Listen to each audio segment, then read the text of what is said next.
Casimiro may laban na ulit. May tatalo na kay Pacquiao. Tank Davis pinaghahanap. Ito at pag-usapan natin. Pero bago ang lahat, pakisubscribe po ng channel ko. Huwag nyo na rin kalimutan i-click ang notification bell para lagi kayong una sa balita. Pag-usapan nga po natin mga kaboxing, hinahanap ng mga pulis si Gervonta Tank Davis. Naglabas ng warrant of arrest ang Miami Gardens Police Department para sa boxing star sa insidenteng domestic violence na iniulat na nangyari noong Oktubre. Ayon sa mga otoridad, naharap si Tank Davis sa mga kasong battery, false imprisonment at tangkang pagkidnap. Kasalukuyang hinahanap ng mga pulis si Davis at ang kanyang kinaroroonan ay hindi pa tukoy.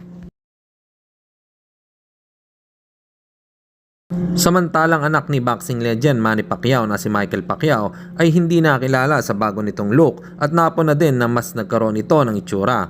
Kumpara noon, may nagbago kasi sa ilong nito. Ano po masasabi niyo dito mga kaboxing? Comment lang kayo sa ibaba. At isa pang anak ni Pacman na si Eman Bacosa Pacquiao ay balik aksyon sa February 28 kontra kay Christian Condiman. Mapapanood ng lahat ulit na lumaban si Eman Pacquiao.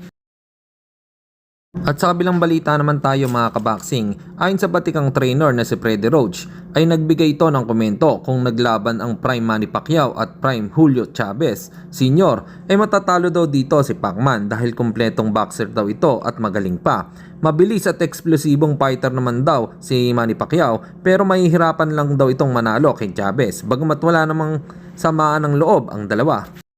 At Janrel Cuadrolas Casimiro, may laban ulit na darating sa buwan ng March or April. Sinabi ito ng isa sa team ng Cuadrolas na si Kuyang Joseph.